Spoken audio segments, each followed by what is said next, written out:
सो उसके अकॉर्डिंग तो ये जनरेशन बिल्कुल परफेक्ट जनरेशन होनी चाहिए ना, पर रियलिटी में क्या ऐसा हो रहा है? Number 1, disrespect. प्लस आज आप उसकी छोटी छोटी डिसरिस्पेक्ट्स को ये कह के इग्नोर कर देते हैं कि कोई नहीं, बच्चा है या ऐसे ही तो स्मार्ट बनेगा। पर अगर नींव रखते समय आपने स्ट्रॉन्ग एथिक्स उनके बिहेवियर में इनकलकेट नहीं करी तो आप भूल जाइए, आपके पास कभी रिवाइंड का बटन नहीं होगा।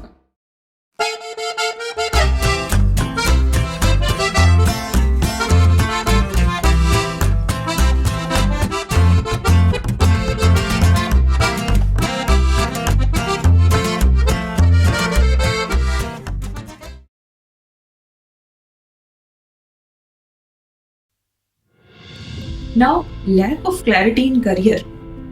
अब ये बहुत इंपॉर्टेंट पॉइंट है जिससे सिर्फ एक पॉइंट में एक वीडियो में डिफाइन नहीं किया जा सकता। ये बहुत बड़ी प्रॉब्लम है।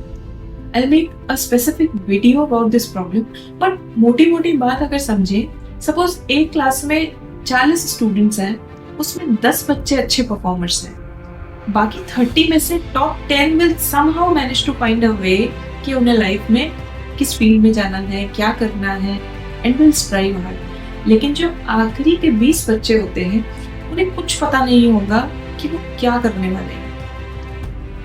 ऐसे में अगर पेरेंट्स के पास पैसा है तो वो डबल ट्रिपल पैसा लगा के बच्चों को कहीं ना कहीं सेट करा देते हैं और वो बच्चे भी जैसे तैसे रगड़ रगड़ के कुछ ना कुछ बन जाते हैं। और जिनके पेरेंट्स के पास पैसा भी नहीं होता वो बस ठोकर खाते रहते हैं।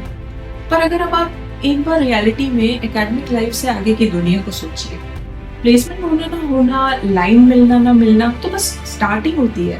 किसी भी ऑर्गेनाइजेशन में अगर आप एक्चुअल एफिशिएंट लोग ढूंढने जाएंगे so you hardly find 10% of efficient crowd. Specially last 10 years के न्यू लॉट की अगर मैं बात करूं, वो अलग अलग तरह से खुद को स्मार्ट तो प्रूव कर सकते हैं, there is a hell lot of difference between smartness and efficiency.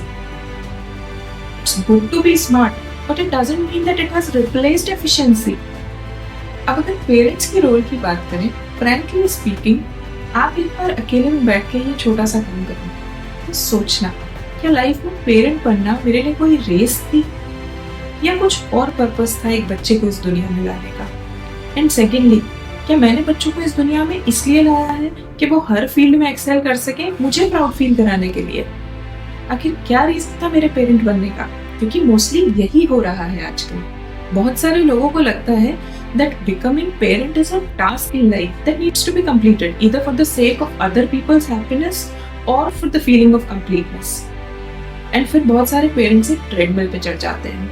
मेरे बच्चे का school, marks, grades, performance, competition, excelling in various activities, इस सारी भागदौड़ में आप ये भूल जाते हैं कि आप बस एक माध्यम हैं। आपके थ्रू वो इस दुनिया में आया है डजंट मीन कि वो आपके सपने पूरे करने आया है। वो अपनी लाइफ का एक पर्पस लिखवा के आया है, which being parents आपकी रिस्पॉन्सिबिलिटी है कि आप उसे समझें, उसके इंटरेस्ट को समझें एंड अकॉर्डिंगली उसे रास्ता दिखाएं जो स्पेसिफिकली उसके लिए है, वो नहीं जो दुनिया कर रही है। और आप भी उसी भेड़ चाल में लगे हैं क्योंकि सोचने का टाइम तो है ही नहीं। पर ये बात आपको अच्छे से समझ आनी चाहिए कि आपका थोड़ा सा टाइम उसे लाइफ टाइम गोल सेट करने में हेल्प कर सकता है। वही थोड़ा सा स्टार्टिंग का नेग्लिजेंस उसके पूरे पाथ को डिफरेंटली शेप कर सकता है। आपने देखा होगा छोटे बच्चे बहुत अच्छे एंड क्विक लर्नर्स होते हैं, पर छोटी एज से ही उनके दिमाग को इतना ओवरबर्डन कर दिया जाता है कि धीरे धीरे वही दिमाग डम होना शुरू हो जाता है। जैसे आप सिस्टम में रिक्वायर्ड डेटा डालो तो वो अच्छा परफॉर्म करता है, पर दुनिया भर का फालतू डेटा डालने से अच्छा सिस्टम भी मेल फंक्शन करने लग जाता है। जरूरी नहीं कि हर बच्चा सारे सब्जेक्ट्स में टॉप करे, फर्स्ट सेकंड आए, चाहे वो रट कर ही क्यों ना एग्जाम दे। जरूरी ये है कि आपको वो एक सब्जेक्ट, वो एक एक्टिविटी टाइम के साथ समझ में आ जाए जिस चीज के लिए वो बच्चा बना है। सपोज अगर किसी बच्चे का दिमाग लैंग्वेज में अच्छा है बट उसे मैथ समझ नहीं आती, तो आपका फोकस होना चाहिए लैंग्वेज की फील्ड में उसका इंटरेस्ट कम ना होने देना।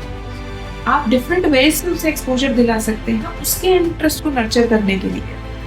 या फिर कोई बच्चा मैथ्स में अमेजिंग कर सकता है पर शायद बाकी के सब्जेक्ट्स में नहीं। कितनी ऐसी फील्ड्स हैं जो अभी तक अनएक्सप्लोर्ड है या लोग उस पर इतना काम नहीं कर रहे हैं, जैसे recycling, garbage disposal, pollution control, politics, Gurukul teachers. ऐसी बहुत सारी चीजें हैं जिनके बारे में शायद आज लोग सोचते ही नहीं है, पर अगर आप अपने बच्चों का मानसिक विकास पूरी तरह से होने देंगे तो कुछ आउट ऑफ द बॉक्स सोच सकते हैं, कुछ आउट ऑफ द बॉक्स चीज पर वर्क कर सकते हैं। एक बच्चा एक बेसिक स्कूल में पढ़ के भी ज्यादा कॉन्फिडेंट फील कर सकता है बनस्पत एक इंटरनेशनल हाई फाई स्कूल में पढ़ के, जहां उसे बुली से बचने के लिए वहां जैसा ही बनना पड़ता है। यहाँ पेरेंट्स को जरूरत है कि वो बच्चे की इंडिविजुअल नीड्स एंड कैपेबिलिटीज को समझे एंड उन्हें अकॉर्डिंगली सपोर्ट करें। सोसाइटी की ओवर एक्सपेक्टेशंस बच्चों को डेली लाइफ में इतने कॉम्पिटिशन्स में उलझा देती है कि वो अपनी खुद की रियल कैपेबिलिटीज को भूल जाते हैं।